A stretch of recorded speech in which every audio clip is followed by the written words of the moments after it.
बिस्मिल्लाहिर्रहमानिर्रहीम। कहानी का अगला हिस्सा हम शुरू करने जा रहे हैं। माताश्री, हमें आपके बिना नींद नहीं आएगी।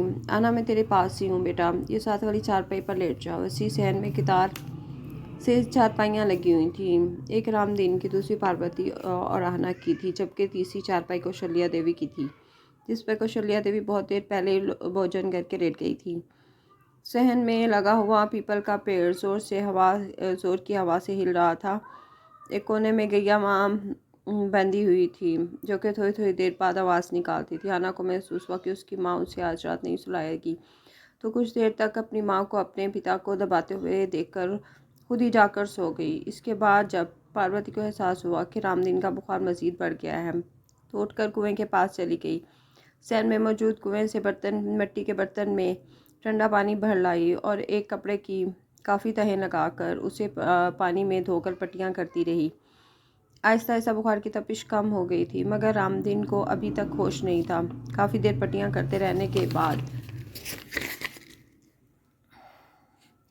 वो रामदीन के पाँव दबाने लगी थी। कौशल्या देवी इस कदर बेहोश हो रही थी कि उसे कोई होश ना था कि उसके बेटे की क्या हालत है। यहाँ तक कि रामदीन के पाँव दबाते दबाते सुबह हो गई। रात भर पाँव फैलाकर सोते रहने के बाद कौशल्या देवी सुबह ही उठी थी। पार्वती अभी भी रामदीन को दबा रही थी। एकदम पार्वती को ख्याल आया कि वो भगवान राम से अपने पति के ठीक होने की प्रार्थना कर ले। उठकर उसने साफ़ सुथरी साड़ी तब्दील की, अपने लंबे बालों की दोबारा से चोटी बनाई, जिसे उसने अपनी पतली कमर पर डाल दिया। हाथ मुँह धोकर वो रसोई में चली गई। वहाँ से एक प्लेट लेकर उसमें कुछ लड्डू रखे। फिर वो सहन में आ गई और सहन में लगे हुए पौधे पर से कुछ फूल उतार लिए और प्लेट में रख दिए। और फिर वो बरामदे में आ गई, जहाँ एक कोने में बड़ी सजावट के साथ और एहतराम के साथ राम जी की मूर्ति रखी गई थी। राम की मूर्ति के एक तरफ सीता मैया की मूर्ति थी, तो दूसरी तरफ लक्ष्मण की मूर्ति थी। वो ज़मीन पर राम की मूर्ति के सामने बैठ गई, अपनी आंखें बंद करके हाथ जोड़कर अपने राम से अपने रामदीन के अच्छा होने की प्रार्थना करने लगी। और न जाने कब तक वो प्रार्थना करती रही थी। थोड़ी देर बाद कौशल्या भी राम की मूर्ति के पास आकर बैठ गई थी। जब पार्वती पूजा से फारिग हुई और वो पूजा की थाली में से कौशल्या देवी को भी प्रसाद देने लगी, कौशल्या ने प्रसाद वाली थाली कुछ पीछे हटा दी। कौशल्या का मुंह बना हुआ था। पहले तू ये बता, मेरे बेटे को तूने रात भर पूछा कि नहीं? वो बुखार में तप रहा है, उसकी हालत ठीक नहीं है।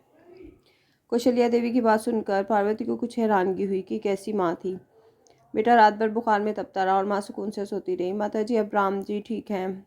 रात भर काफ़ी तेज बुखार था, परंतु अब ठीक है। हमने राम जी के अच्छा होने की प्रार्थना भी की है। पार्वती की बात सुनकर कौशल्या देवी को कुछ शर्मिंदगी हुई। अरे जन्म जली, तुझे कैसे पता चला कि वो क्या तू रात भर उसे दबाती रही है? पार्वती को कौशल्या की देवी की बात सुनकर कुछ हंसी आ गई। माता जी, आप प्रसाद खाएं, राम जी बहुत जल्द अच्छे हो जाएंगे। हमने उनके लिए भगवान जी से प्रार्थना की है। पार्वती ने थाली में से एक लड्डू उठाकर कौशल्या देवी को भी दिया। क्या हाँ ठीक हो जाएगा मेरा पुत्र? इतना बड़ा रोग जो लग गया है उसको, तो जैसी कल मुँह ही मिल गई है। एक बेटा ही तो चाहा है मेरे बच्चे ने, बेचारा सुबह शाम यही गम सताए जा रहा है उसे। पार्वती रात भर जाकर रामदीन के पाँव दबाती रही थी और सुबह अपनी सास की चली कटी बातें सुन रही थी। सास की चली कटी बातें सुनकर पार्वती को एहसास हुआ कि वो रात भर जागी थी। उसे अचानक थकावट का एहसास हुआ, मगर जानती थी कि वो सो नहीं सकती थी। घर के ढेरों ढेर काम उसका इंतज़ार कर रहे थे। अभी उसे सुबह का भोजन बनाना था। फिर सैन में बने हुए खुरे पर बैठकर उसे ढेरों ढेर बर्तन धोना थे। वो जानती थी कि वो रात के खाने के बर्तन भी नहीं धो पाई थी, इसलिए उसे सुबह और रात के बर्तन इकट्ठे धोने थे। फिर उसे 4-5 कमरों समेत लंबे चौड़े सहन की झाड़ू लगाकर पोछा लगाना था।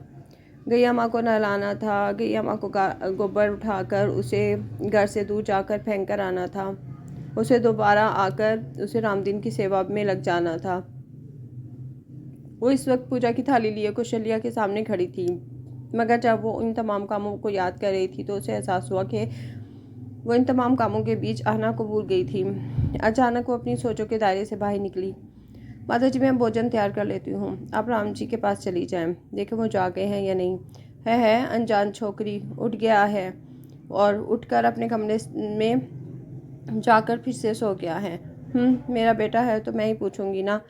पार्वती को शल्या देवी की बातें सुनकर वहाँ से चली गई और अपने रोज़मर्रा के कामों में लग गई। छमिया बाई का कोठा इस वक्त सिर्फ चांदनी की वजह से चल रहा था। 1 साल पहले तक चांदनी महल को कोई नहीं जानता था। 1 साल के बाद उसे पंजाब और उसके साथ मुल्क के इलाकों के लोग बहुत अच्छी तरह जानने लगे थे। इस कोठे की रौनकें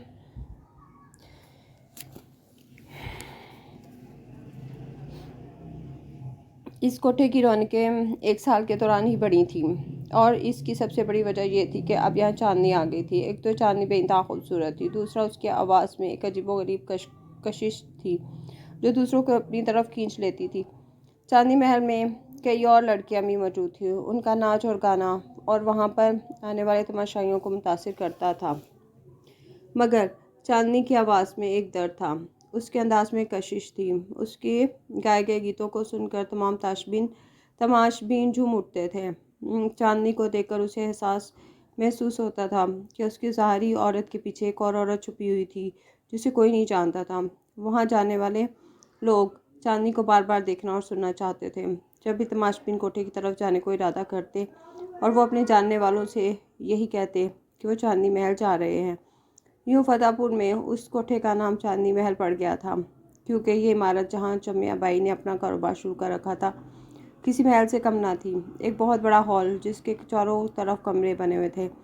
हॉल में गाँव तकिए, आरामदेह मूढ़े सोफ़े थे ताकि बैठने वालों को किसी किस्म की तकलीफ़ ना हो। छमिया बाई के पास बहुत से ज़राए थे जिनके ज़रिए वो शबाब दोनों हासिल करती थी। बलाई मंजिल पर कुछ कमरे ऐसे थे जहां अमीर, नवाब और अंग्रेज़ फ़ौज हुक्मरानों की खातिर तवाज़ुन के लिए मौका मुहैया किया जाता था। हॉल में मिस्टर सिल्वेस्टर और मिस्टर पीटर गाँव तकिए लगाए बैठे थे। वो ख़ास चांदनी का मुजरा देखने आए थे। गोल्डन रंग के काम वाले घाघरा चोली में वह बेइंतहा हसीन लग रही थी। जैसे सुरों की तान चिड़ी चांदनी के पांव थिरकने लगे। मिस्टर सिल्वेस्टर, मिस्टर पीटर की नज़रें चांदनी पर लगी हुई थी, जैसे कि वो इसे खा ही जाएंगे। मुजरे में चांदनी के अलावा और दूसरी बहुत सी लड़कियां मौजूद थी, मगर उनमें सबसे नुमाया चांदनी ही लग रही थी। चांदनी के लिए इन बरतानियों का सामना करना कोई मुश्किल काम नहीं था। वो बरतानियों के हाथ 6 माह तक इस्तेमाल होती रही थी। जितना एतमाद बरतानियों का सामना करते वक्त चांदनी के चेहरे पर था, इतना एतमाद उससे इस कोठे की किसी और लड़की में भी ना था। इसलिए छमिया बाई के लिए चांदनी एक लॉटरी थी जिसने छमिया बाई के वाले न्यारे कर दिए थे। जैसे मुजरा ख़त्म हुआ, चांदनी पर अंग्रेज़ी सिक्कों की बरसात होने लगी थी, मगर वो वहाँ कोठरी नहीं वहाँ से मगर वो वहाँ ठहरी नहीं, वहाँ से उठकर फ़ौरन चली गई।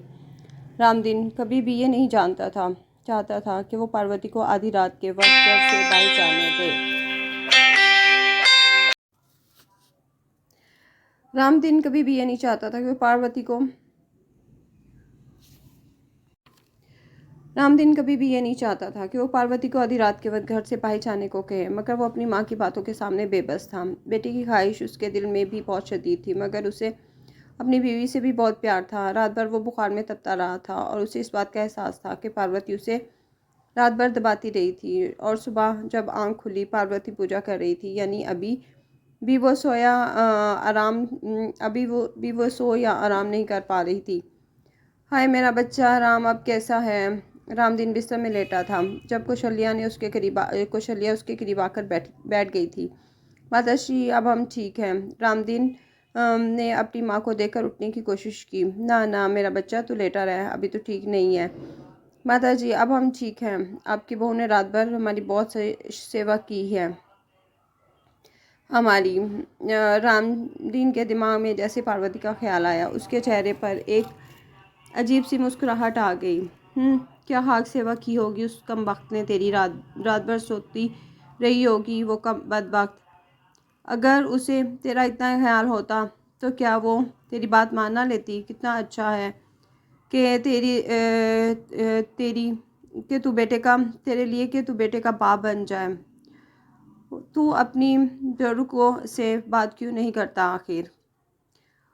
वो तो ठीक है माताश्री, परंतु आप हमें ये बताइए, आखिर पार्वती तन्हा आधी रात को मंदिर कैसे जा सकती है? आप खुद जानती हैं आधी रात को यहाँ की गलियाँ कितनी सुनसान होती है। फिर अंग्रेज फौज गलियों में फिरती है। उनके बुटों की आवाज़ सुनकर बड़े बड़ों के दिल दहल जाते हैं। आप खुद सोचें माता जी, ऐसी हालत में किसी औरत का तन्हा घर से निकलना अच्छा नहीं होता।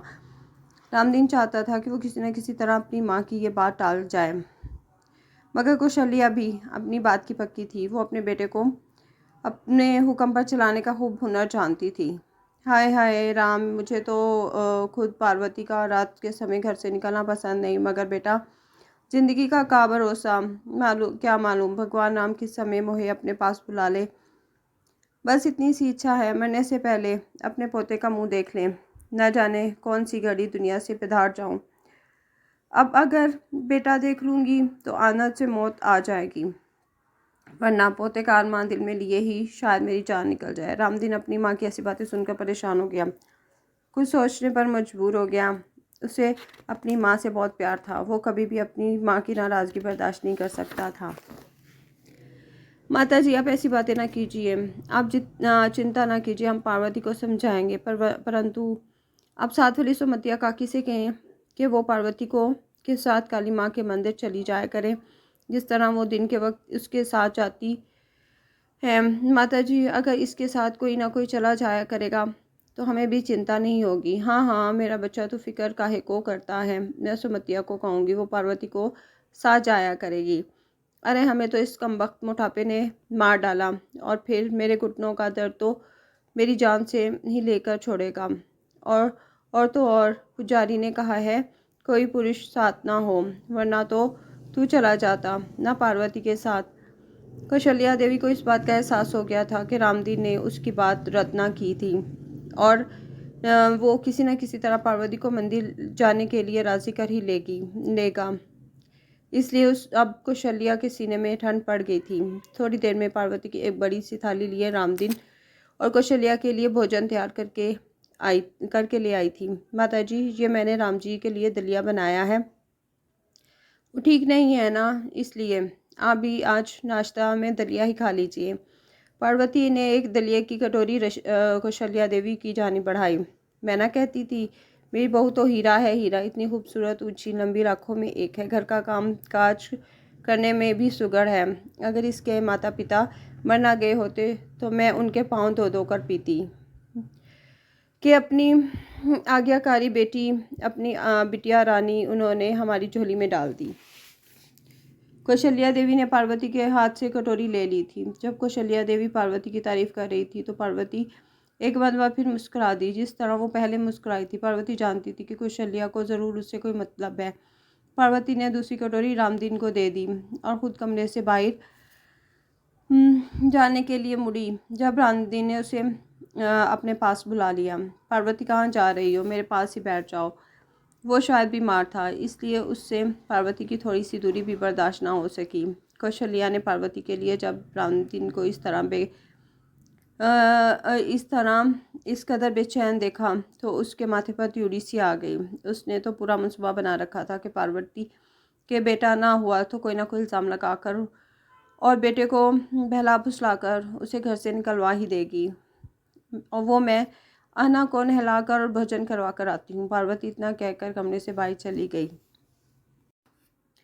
हे कौशल्या, कहाँ है पार्वती? काली माता के मंदिर नहीं जाना है का उसे? सुमतिया काकी रोज़ की तरह आज फिर पार्वती को अपने साथ काली माँ के मंदिर जाने के लिए ले जाने आई थी, मगर पार्वती जाना नहीं चाहती थी क्योंकि वो जानती थी कि रामदीन ठीक नहीं है, इसलिए उसे सुमतिया काकी का आना अच्छा ना लगा। माताश्री, सुमतिया काकी आई हैं, मंदिर नहीं जाना है का? अना सैन में खिलौनों से खेल रही थी। उसने सुमतिया को आते देखा तो